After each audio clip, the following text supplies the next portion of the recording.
Welcome back to the channel, everybody, and as you see, we're back at F1 Manager 23. We are coming back since the last time that we played with the team Williams. This time, as you can see, we are with Haas. Now, before I even came into this, before I was even thinking about it, if I had to, the drivers are being changed. But before we even really get into any decisions about hiring new drivers and keeping drivers and engineers and all that stuff, we need to check our board, because the board is going to give us what we need to do. He wants us to be a podium contender in the long term. To be honest, that's kind of what I was hoping for. Maybe battle for like some podiums and things like that. But our season objective right now is going to be 6th or above. But I'm going to do the factory right off the bat here, because we do that, we're going to be able to do 3 projects, not just 2. And that's going to come in quite huge.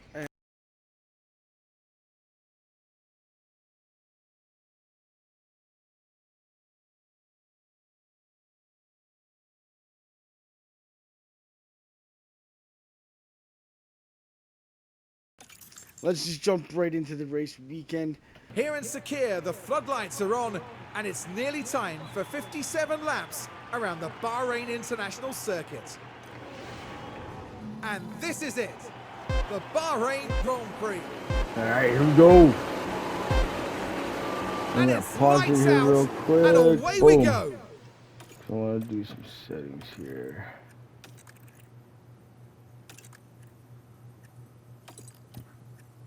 Oh, I didn't change. Oh, no, never mind.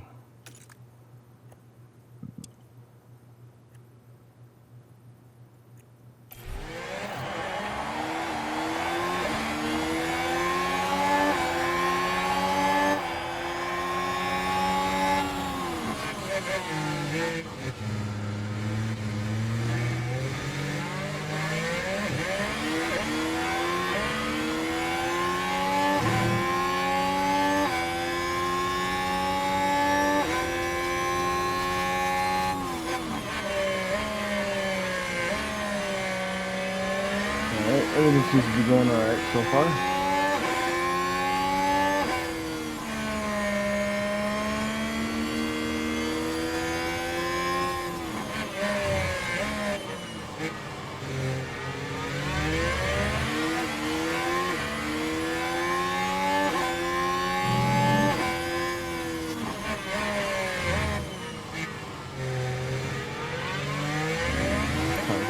See here, so we can get this done quicker. So what did everybody think about the Miami Grand Prix? I hear Alonso's a little upset that Hamilton didn't get a penalty for that crash in the sprint race, I think it was.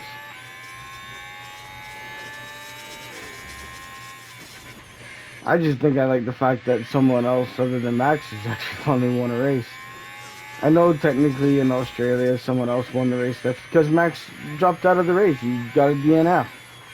So to me that doesn't really count. But the fact that Lando Norris finally got his first career F1 win was actually pretty sweet to me.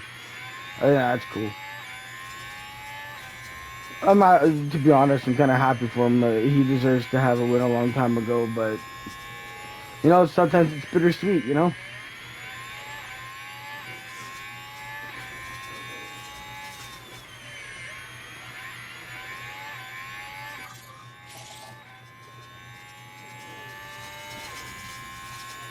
I don't know. So much things with F1. Silly season for the drivers' market is still, I think, up in the air. Anything can still happen.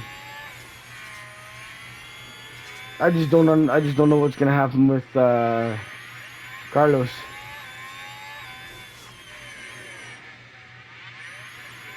Like, where's Carlos gonna go? Like, I don't think anywhere he wants to go he's gonna get a long-term contract, because everybody's starting to figure things out already. We've got a yellow flag here. Let's see who crashed. Logan Sargent. Did I say Kiki?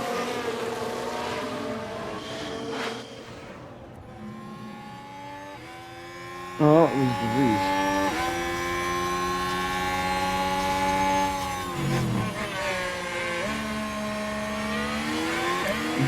Shoot again since there was no safety car.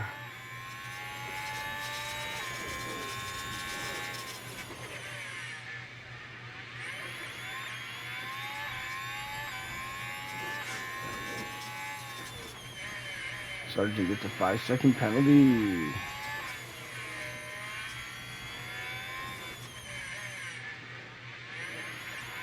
See, there's a question for everybody. Do you guys think that Sargent is going to be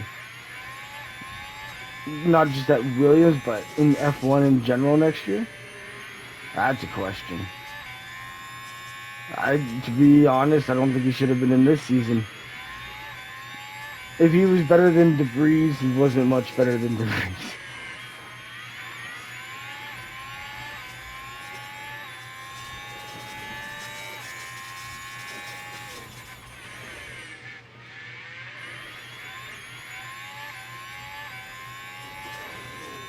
I never really liked DeVries as a driver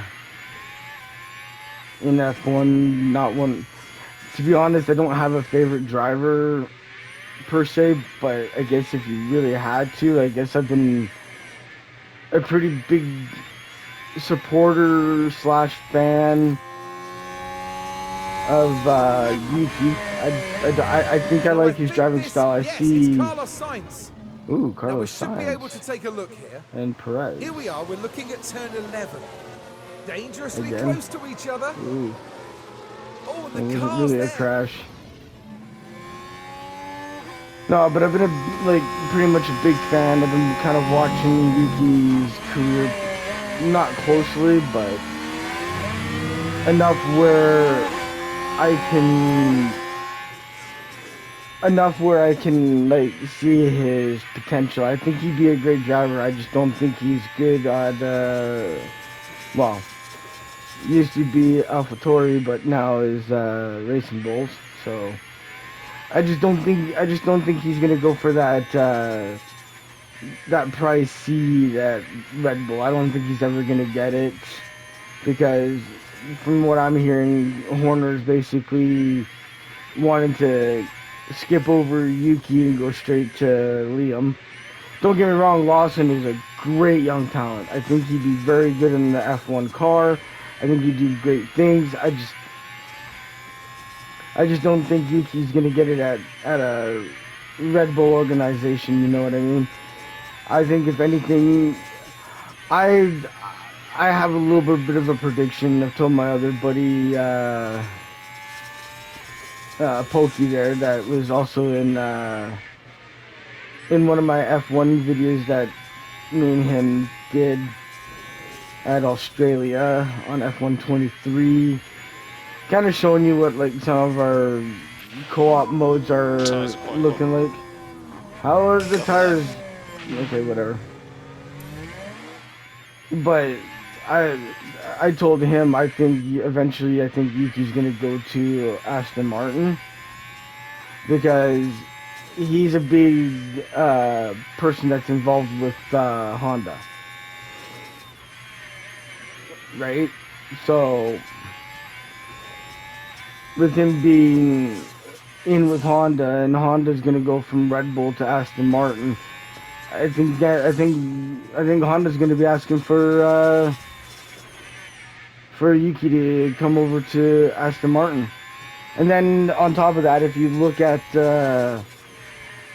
Amroco, the main sponsor for Aston Martin wants to buy the controlling shares of Aston Martin from Daddy Stroll. To be honest, I think it's gonna end up being like that. They're gonna be able to make those changes without Stroll being in on the say. So you know, is Lance gonna be where he is in the near future? To be honest, I don't think so. I don't find him as that talented of a driver. And yes, I am Canadian, so you'd think I would support a Canadian driver, and I'm sorry, I don't support this Canadian driver at all. He is not the greatest driver. If he was, he should be doing the things that Alonso's doing there at Aston Martin, to be on my opinion anyway. And here we've got a yellow flag. Debris spins. But, you know, it's it's going to be it's basically, it is what it is. And I guess at some point or another, we're going to see where all the pieces are going to end up lying, you know? And to be extremely honest, you know, to me, I really do see Yuki at some point or another going to Aston Martin. In my personal opinion, I think Sainz should be signing with Audi.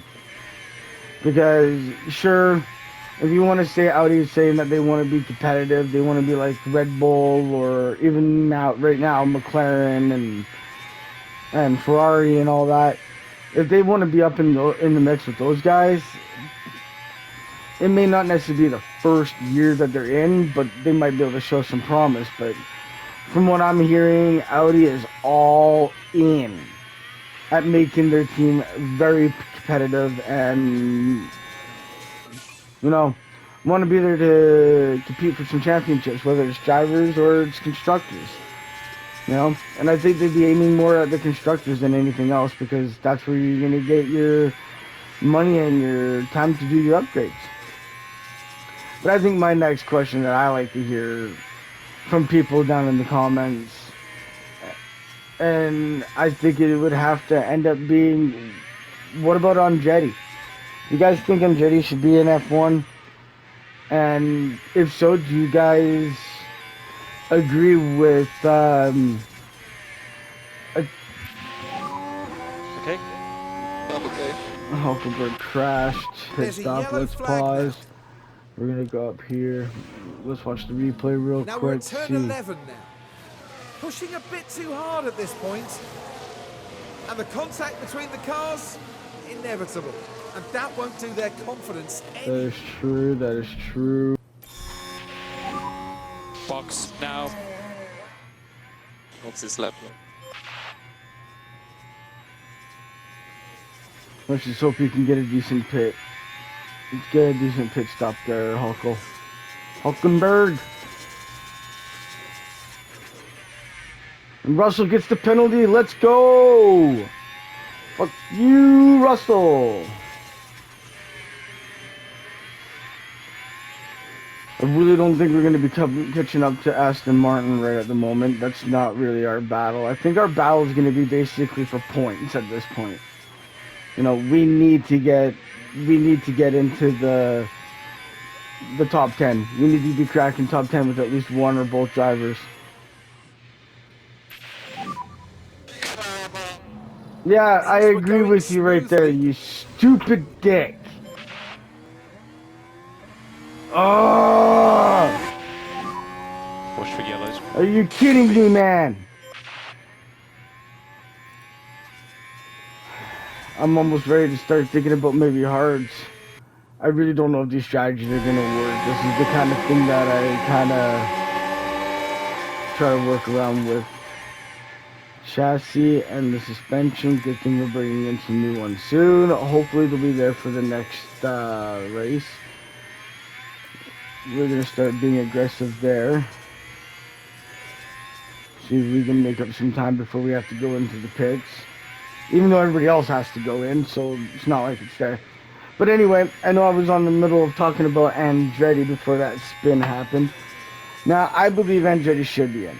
And I think it's what the FOM, I think, are the ones that are denying him access into F1.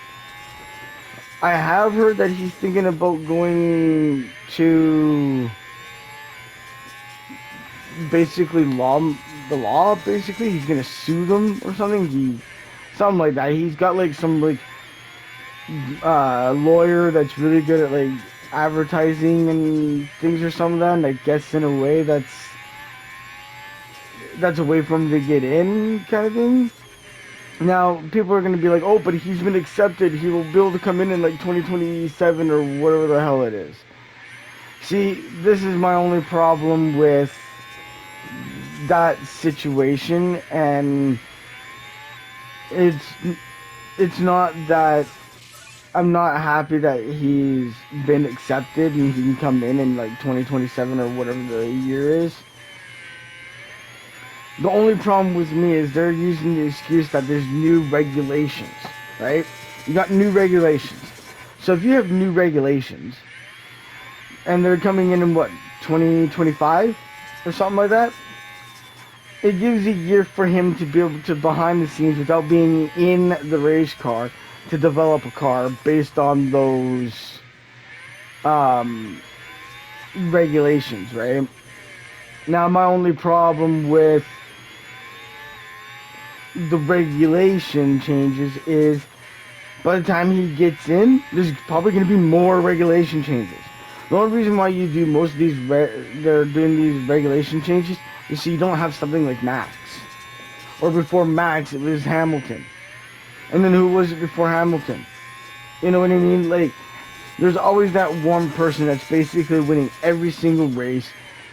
They got more of a powerful car than anybody else on the track. So what you want to do is you want to try slowing that individual down. Well, you speed everybody else up. Now, that's what the problem is going to be. You're going to have new regulations. Someone else, if it's not going to be Max, is going to dominate the crap out of every single race. So then you're going to sit there and be like, okay, how can we make how can we make the guy who's winning every single race slow down, but everybody else speed up? Let's make regulation changes. You know, and sometimes it's not even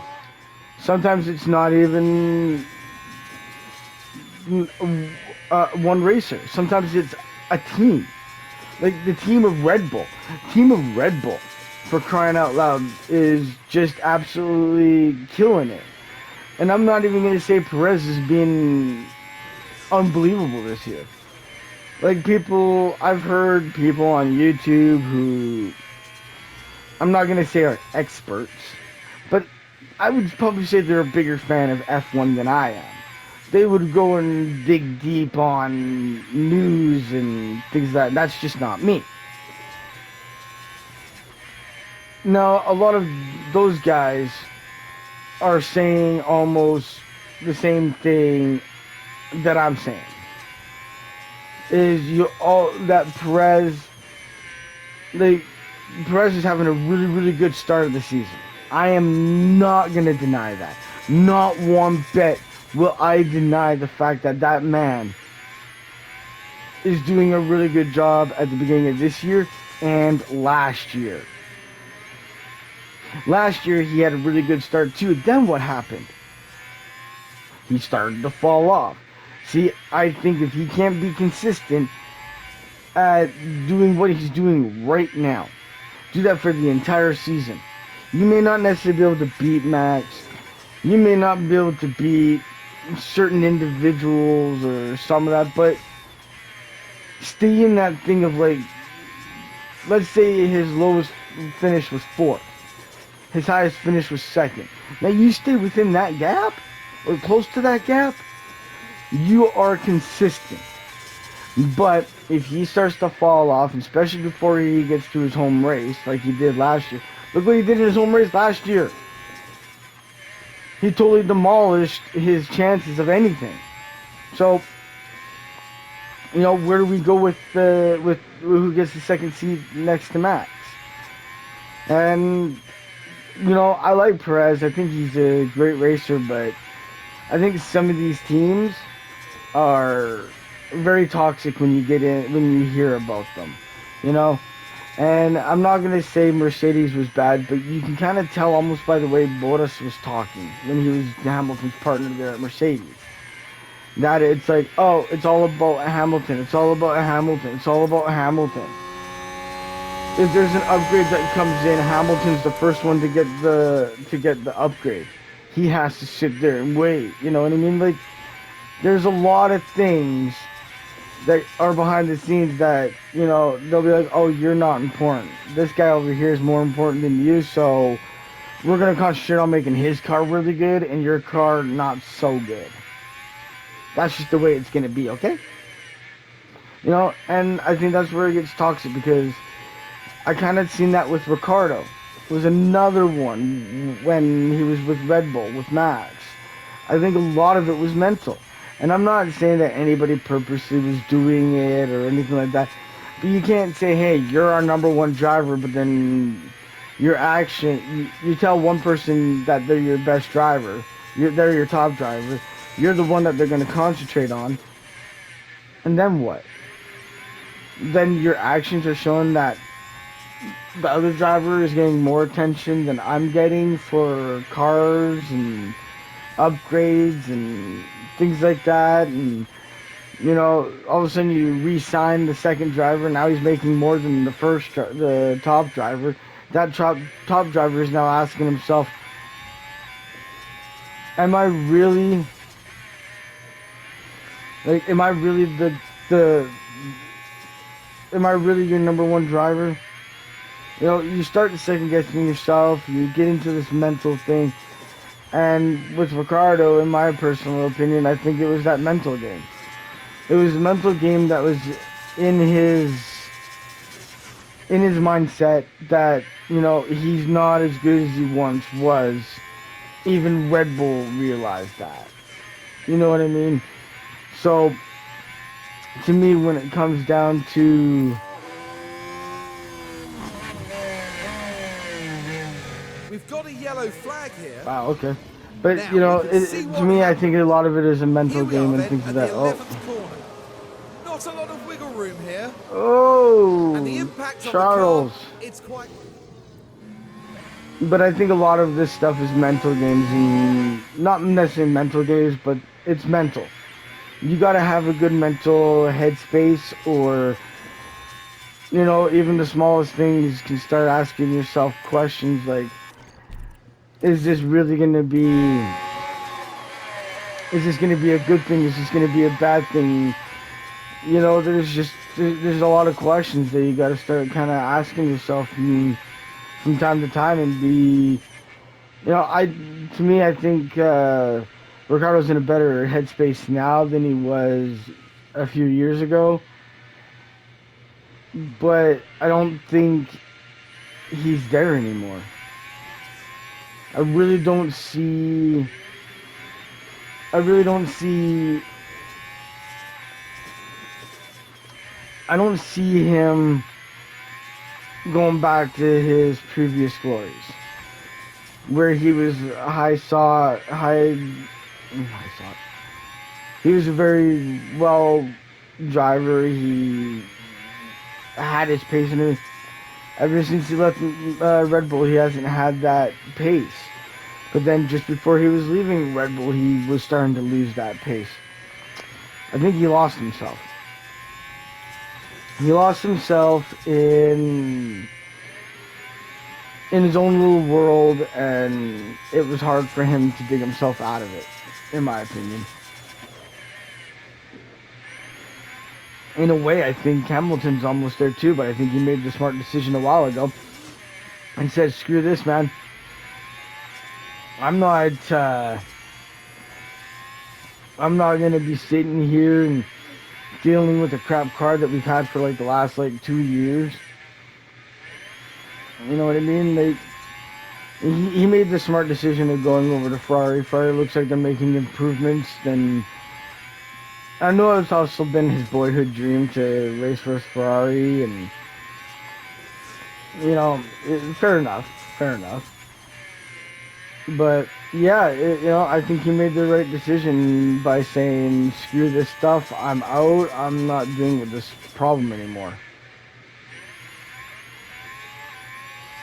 You know, and he made the good call. It's time. He looked at it and was like, "You know what? It's time for a change," and he's going for it. Same thing Bottas did. Bottas did the same thing. He was looking at his situation at Mercedes and said, "Okay, I'm gone." Only the difference is, I don't think he made the same. I don't think he made as good of a decision as as Hamilton did. You know, where did Bottas go? Alfa Romeo, like what made like were they supposed to be competitive? Was that their plan all along? Like, why did he go there? Like, that's the only thing I never asked. That's the only thing I've ever asked myself, and I don't think I've ever gotten a straight answer of why Alfa Romeo. Why go from Mercedes, where you're getting good points, you're probably getting paid good money, to go somewhere where you're getting paid good money but you got a shitty car? To me, it just does not make that much sense to be able to do that. You know, it's. I don't think he made a good decision. I just don't. Mind you, that's just my opinion. You know, mind you, in a way, um, uh, Ricardo didn't even have the greatest decision of where to go.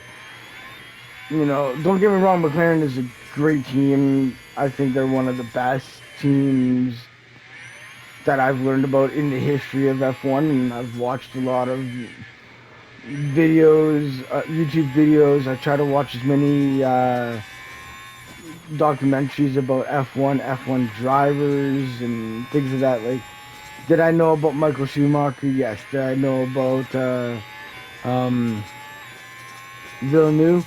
Yeah, I knew about him too. Like, I know F1 drivers.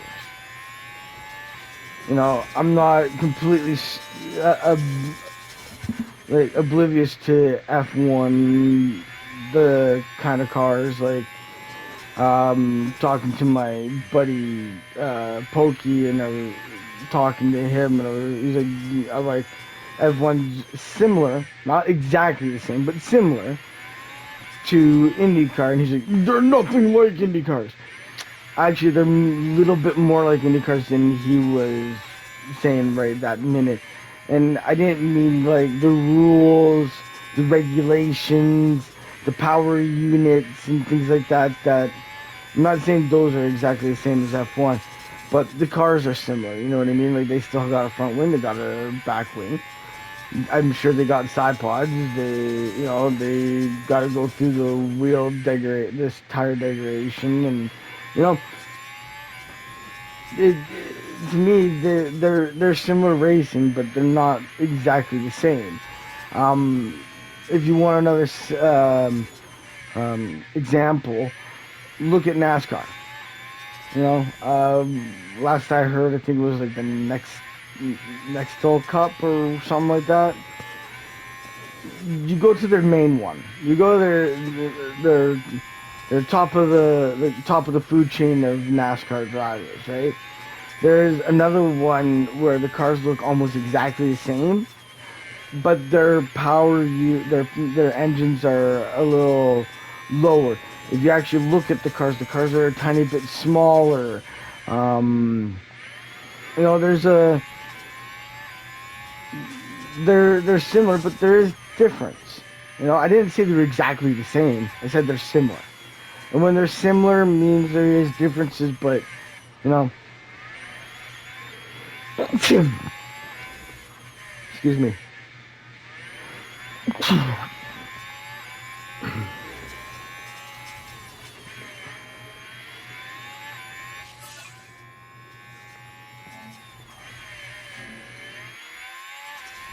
I bet that all sounded like absolute crap.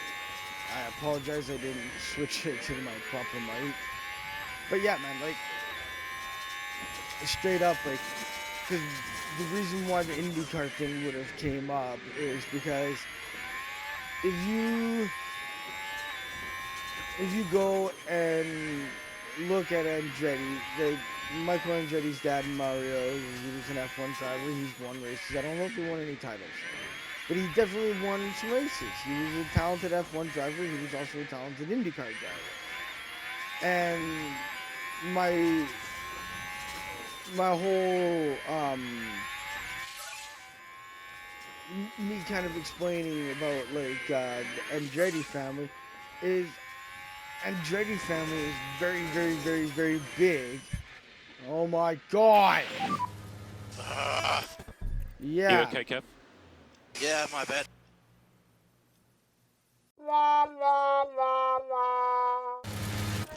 Oops. Not what I wanted to do. And here we've got a yellow flag. Boxing this lap. Okay, Kev, there's something wrong with the car. Slow down and come in. Sorry, mate. All the pushing you can get. Yeah. But my main point about like Andretti with Andretti being IndyCar is really the development of the car and everything's got to be very similar, right? Like, am I not wrong about that? Like, am I stupid or like, am I not? Is there a piece of information I ain't getting?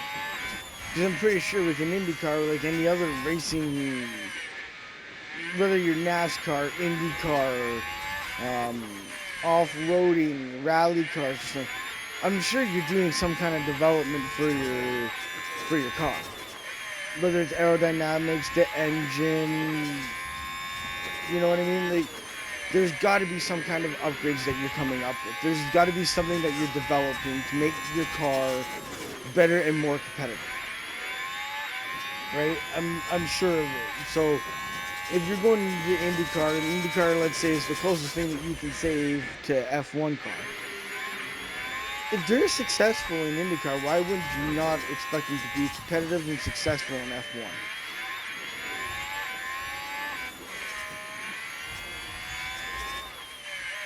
And to me, I think the biggest thing of the FOM, in my personal opinion,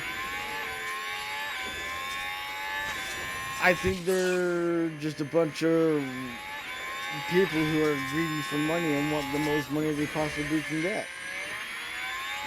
You know, like, to me, I don't think it's, I think it's stupid. I really don't think keeping Andretti out is going to be the best for F1. F1 wants to make money by sponsorships, right? But that's the thing, though. You get Andretti in, well, for one, you add General Motors. There's huge company in North America that could totally put more money and put F1 a little bit more on the map in the States. Even though you got 3 United States tracks, Austin, Miami, Las Vegas. How many Canadian tracks is there?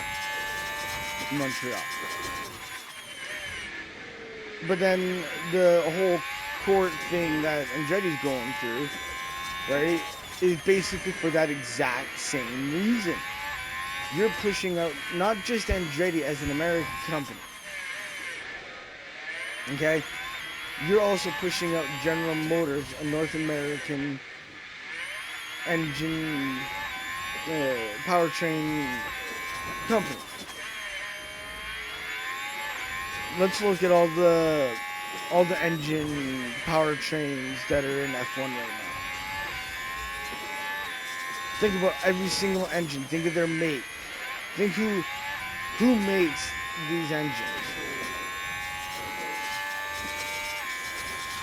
Not one North American. You got Honda, which is, I believe, Japan, technically. And you got McLaren, Mercedes, I believe, what is it, Aston Martin, I think, or something like that. Renault has their engines. They're all European. Please, explain to me how this is a fair way to get more advertisements. You know, you get another team on the grid. Hell, that's another team to put more sponsors on the car. to bring in more money. For these people who are greedy are sure missing the point of being able to make more money.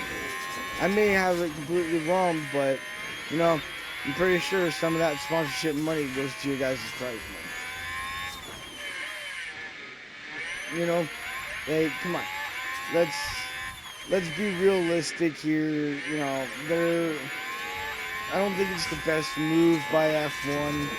You know, and then when you're also saying like, hey, we're looking for possible one more team to join the grid.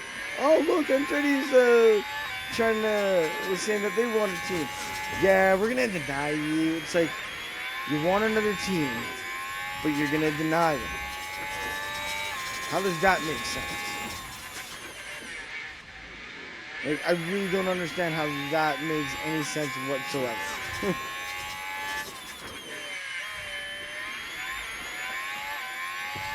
You know? Because if you want to look at the history of F1, F1 started making a lot more money when cars started slapping sponsors on their car. So just put that into perspective right there. Think about where they're making a lot of their money. Where is F1 really making a lot of their money? A lot of their money is actually coming from these sponsorships that are actually on the cars. You know? They're making a shit ton of money by saying, like, hey, you want a track? Okay, we'll give you a track, but you gotta pay us $5 billion first. And then on top of that, to get the track there, you guys gotta spend another $10 billion on the track. And then you gotta spend another like $500,000 to get the track inspected so you can officially have a race. So, you know, all of this money that you spit into F1 for just a city or a country just to get a track, they're spending billions of dollars and they're not even guaranteed to have that race. You know? It's stupid. And then they want to take out Barcelona and move it over to Madrid. No, man, keep Barcelona. That track is absolutely fantastic. That's like you guys saying like you guys are taking out Monaco and moving it over to Vancouver, British Columbia, Canada. Like there's no reason for it. Wow. I can see there being a reason with Monaco because I think Monaco, unfortunately, is one of those tracks that I think are too narrow for the cars that F1 has. But from what I heard, F1's supposed to go back from their cars getting bigger to their cars getting smaller. Because when the cars were smaller, there was a lot more overtakes. The racing was more exciting. And then when you go to tracks like Monaco, at least you have a car that you could use to actually get around another car. So, lots of changes are coming up in F1, and I'm definitely interested to see what's going on. Let me know your guys' opinions down in the comments. You know, do you guys agree with me, disagree with me? What do you guys think is gonna happen? Where do you guys think Sainz is gonna go? You know, do you think Andretti's ever gonna be in F1? You know, where do you think some of these other drivers are gonna go? Where do you think Bottas is gonna land? Where do you think Zhou's gonna land? You know, next year when Hamilton finally is on Ferrari, what do you guys think about that? Do you guys think that he's gonna be really good in Ferrari, or do you think he's just gonna go? Or do you guys think he's gonna crap the bed? You know, like there's so many questions that could be asked down in the comments that could be answered. So, you know. Get into it, man. Get into it. But in the meantime, with the 15 laps to go before this race definitely ends, I want to take this opportunity to actually thank everybody for the support in the videos, watching the videos. My ARC mod showcases are I just really starting to kind of gain a little traction. And whoever's watched those, if you're watching this, I appreciate you guys watching that. I'd like to get more news, do bigger mods on that one. I do have one that's going to take a little bit of time to actually get the video done because there's a lot of it. But I think I might try to do things as shortly as possible for some of those. But this is a brand new F1 Manager 23 season. We're no longer gonna do a Williams anymore. We're gonna do a Haas. We're gonna make Haas into a podium contender. I don't know what's gonna happen if we. I don't know what's gonna happen if we get to that point where Haas is into podiums. I don't know if we'll switch to a different team and see if we can grow that team, but definitely right now, ladies and gentlemen, I'd love to thank you guys for the support. I'd love to thank everybody who shares the videos on Twitter/X, Facebook, anything that you guys share it on. I appreciate it. The more sharing, the more that you guys do and share it with your friends and things like that really means a lot. I enjoy doing this. It's a lot of fun playing the game and then going over it in the editing process, and you sitting there going like, did I miss that? Wait, I could have done that? Oh man, I should. You know, it's really fun being able to look back at your play and then realize where you could actually improve. So that's really big, and like I said, I'd like to thank everybody for the support, the video, watching the videos, to really help support me. If it's not sharing the video, hit the like button. Like button really helps with the algorithm on YouTube.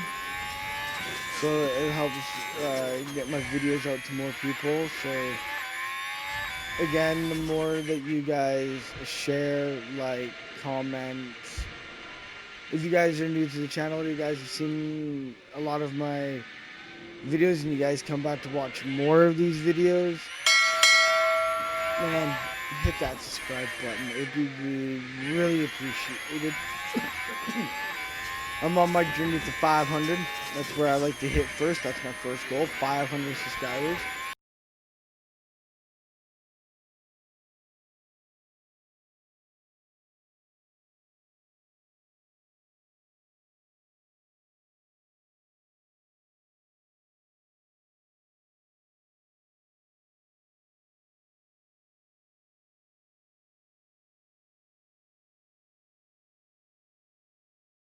You know, like everybody who is here watching videos, liking videos, commenting, sharing. I do appreciate every little bit of the support. I really do. And I don't, right now, you know, I have family, I have my roommate doing some of the stuff, sharing these videos for me. I have my buddy Dalsey, who's been supportive. He's subscribed to the channel. He's giving me little tips about the videos being a little shorter, but to be honest with him, it really depends on what kind of content I'm making, you know? I'm timing this by 2 so we get the race done soon, so I could possibly maybe put this into a video about, like, let's say 45 minutes, you know?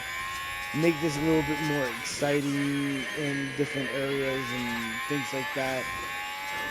This is probably not going to be cut too much, you know. But again, I appreciate everybody who's been helping me support. I appreciate your support. I appreciate every single one of the views. one of the videos for, I believe it was for Jake on NHL 24.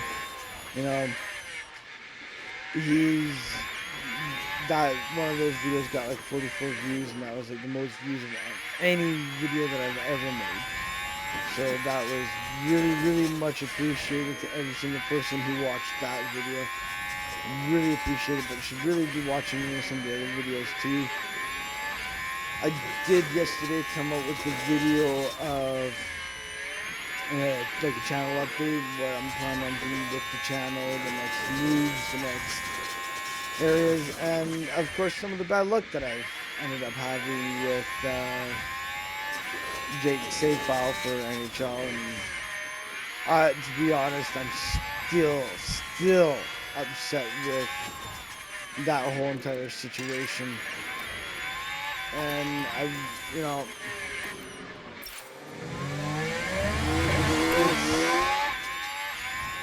you know, it's just frustrating when you get so close and you get so invested into a video or into a series, and then that happens. But luckily enough, we have another goal. I had another goaltender situation showing up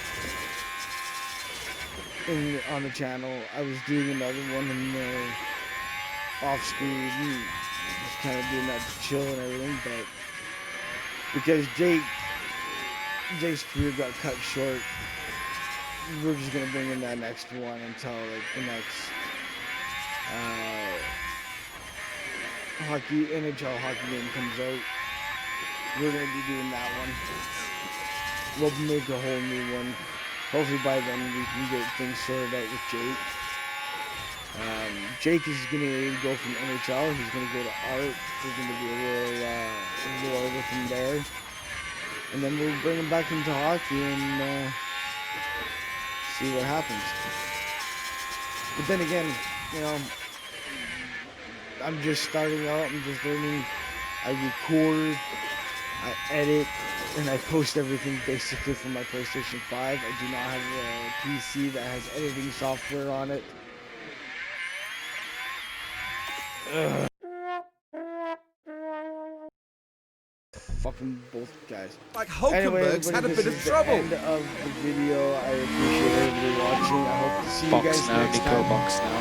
And until then, everybody, We need to please, box now. Box, we have a car please problem. take